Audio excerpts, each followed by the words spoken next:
말씀을 통해서 주의 길로란 제목으로 하나님의 말씀을 증거하겠습니다.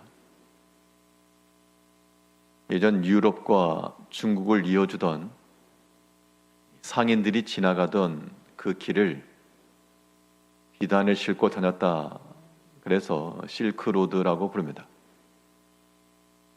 오늘날 이러한 새로운 실크로드 전략 구상이라고 해서 전 세계를 아우르는 하나의 길을 만들겠다 라고 해서 내세운 구호가 1대1로라고 하는 것인데, 우리 신앙인들은 우리의 모든 인생에 있어서 전 삶을 통과해가는 또 하나의 길, 그런 의미로 우리는 주의 길로 들어가야 되겠습니다.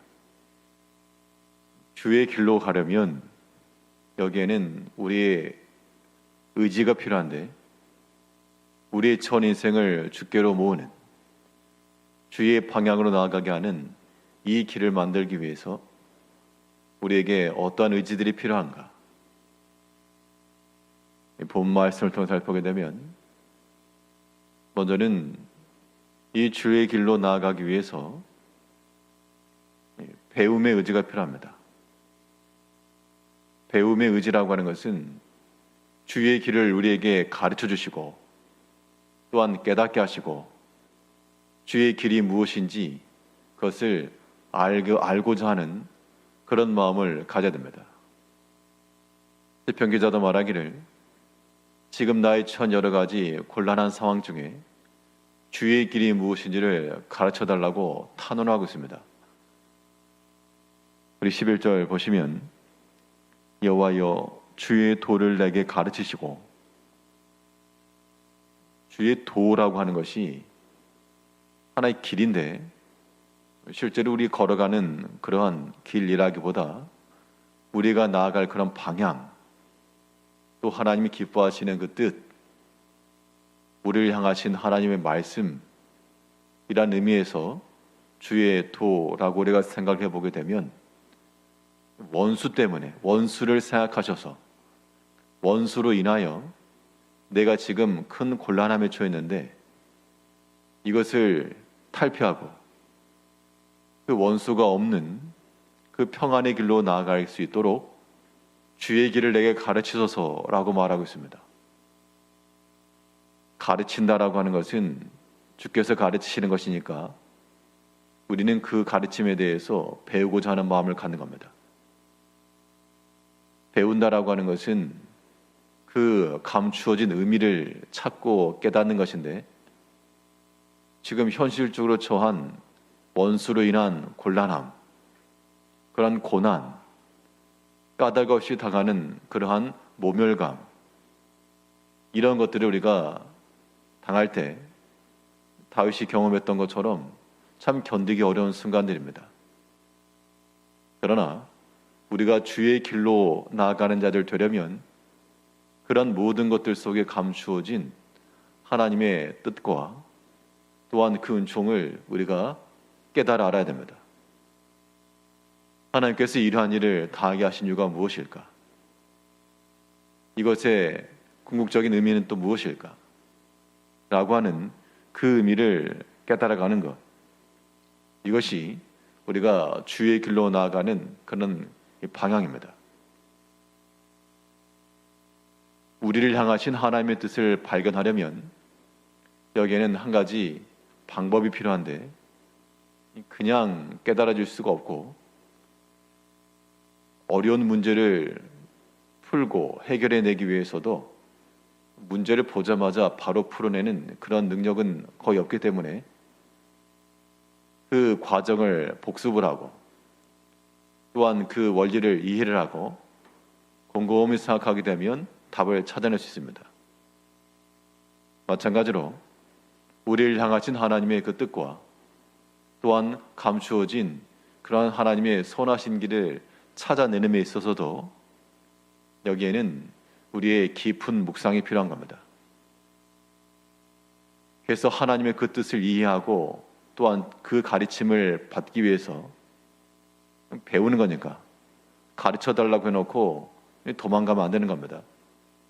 주의 도를 내게 가르치소서 했으면 우리는 그 앞에 앉아 배우겠습니다 라고 하는 마음을 가지고 주의 깊게 듣고 또 그것을 깊이 묵상하고 그럴 때 우리는 거기서부터 깨닫는 겁니다. 깨달음이 오게 되면 일은 거의 풀렸다고 봐도 과언이 아닙니다. 그래서 그 전에는 다윗은 원수들로 인해서 큰 고난을 받았는데 우리가 고난받는 여러 가지 일들에 대해서 처음에는 그 뜻을 알지 못하고 괴롭고 원망스럽기도 하고 이 문제에 갇혀서 근심이 많았을지라도 주 앞에서 주의 길로 나아가는 그 배움의 자세를 가지고 깊이 묵상하다 보니까 그 의미가 깨달아지고 우리를 향하신 하나님의 그런 사랑이 느껴지고 또 하나님이 내 곁에 계시지 않는다고 생각을 했었는데 여전히 세미한 음성으로 부르시고 말씀하시는 그 하나님을 깨닫게 된다는 겁니다. 그때 우리가 주의 길로 들어갈 수가 있습니다. 우리 모든 전생에 있어서 우리는 어디로 연결되며 어디로 나갈 것인가? 세상의 유혹의 길로 나가지 않고 오직 주의 길로, 그 길로 나가기 위해서는 우리는 주 앞에 주의 도를 내게 가르치소서 우리는 배우겠나이다. 그 배움의 의지를 가지고 깊이 묵상하여 그 깊이의 정도는 시간에 비례하는 것이 아니라 깨달음이 올 때까지 하나님께서 우리 가운데 알게 하시고 은총을 더하실 때까지 그때까지 묵상하는 겁니다. 뿐만 아니라 우리 어떤 주의 길로 나아감에 있어서 어떤 의지가 필요한가? 주께서 가르치시고 배웠으면 그 배움 따른 순종의 의지도 필요한 겁니다. 그래서 시편 기자는 구하기를 내게 가르쳐 주시고 그 길로 나를 또한 들어가게 하시고 그 길로 인도하여 그 평탄한 길로 걷게 해달라고 구하고 있습니다. 우리 11절 다시 보시면 여호와여 주의 도를 내게 가르치시고 내 원수를 생각하셔서 평탄한 길로 나를 인도하소서. 내 원수를 생각하셔서라고 하는 것은 원수를 위해서라는 의미가 아니라 이 원수로 인한 나의 곤경을 보시고 그 원수 때문에 주의 도를 내가 가르쳐 주시고 내가 이 길 가길 원합니다.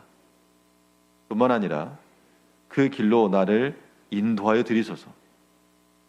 주께서 우리를 인도하 가시는 거니까 가이드와 같이 앞장서 가시면서 우리를 이끄시는 거니까 우리가 그 주의 길로 들어가려면 따라 들어가는 겁니다. 여기 우리의 순종의 의지가 필요합니다. 여기서의 평탄한 길이라고 하는 것은 어디 쉬운 길을 의미하지 않고 고든 길이에요. 고든 길, 바른 길. 원수로 인해서 내가 타협하길 원하고 타협하고 싶고 주의 길을 벗어나고 싶고 그런 미혹이 있을 때 거기에 동조하지 않고 바른 길로 고든 길로 나가길 원합니다. 이게 앞에서 말한 주의 길과 같은 말이죠. 주께서 기뻐하시는 그 뜻을 따라 사람의 생각과 그 판단에 휘둘리지 않고 주의 길로 곧게 나아가길 원합니다. 라는 그런 마음을 지녔으면 주께서 그 길을 걸어가셨으니까 따라 들어가야 우리가 주의 손을 놓치지 않고 그 모든 원수의 위협으로부터 다 벗어날 수가 있습니다. 보호자와 함께 들어가는 그런 어린 아이들은 걱정할 것이 없습니다. 우리가 여러 가지 원수와 같은 그런 상황들을 만나 우리 마음의 염려와 불안과 근심이 많을지라도 우리의 보호자와 함께 나가면 우리는 굳이 두려워할 이유가 없으므로 주께서 들어가신 그 믿음의 길을 우리가 또한 뒤따라 들어가야 됩니다. 나를 인도하소서 해놓고 따라가지 않으면 거짓된 겁니다. 이제 우리의 마음속에 주께서 무엇이라 말씀 명하시든지 그 말씀하신 대로 주의 종이 순종하겠나이다. 그 순종이라고 하는 선택이 내 육신과 내 육체에 여러 가지 고난과 아픔을 동반할지라도 그 길 따라가겠습니다. 가시덤불을 지날지라도 목자를 따라가야 그 양의 안전함이 있는 겁니다. 그 길이 평탄한 길이요, 그 길이 우리를 살리는 생명길이 되는 겁니다. 믿고 가는 거, 믿고 가는 거. 주께서 우리를 인도하시는 길이므로 그 길은 우리의 쉼이 있을 것이고 평안이 있을 것이고, 주께서 말씀하시기를 따라오라, 들어오라. 그러면 우리는 더 이상 주저하지 않고 머뭇거리지 않으며 또한 주를 굳건히 믿고 신뢰하는 마음을 가지고 따라 들어갈 때 순종함을 통하여 그의 뜻을 이루어내며 더욱 한 발자국 가까이 나아갈 때 그것이 우리로 하여금 주께로 더 나아가게 하는, 한 걸음씩 더 나아가게 하는 길이 되는 겁니다. 이러한 주의 길로 나가는 것은 우리 신앙에 있어서 영적인 번성함과 또한 평탄함과 안정함을 추구할 수 있는 길이 되는 겁니다. 모든 주의 도를 배우고자 하는 마음으로 깊이 묵상하셔서 하나님의 사랑과 은총이 느껴지기까지, 또한 주께서 우리에게 명하신 대로 힘써 순종하고자 하는 그 주의 성도님들이 되셔야 될 줄 압니다. 기도하겠습니다.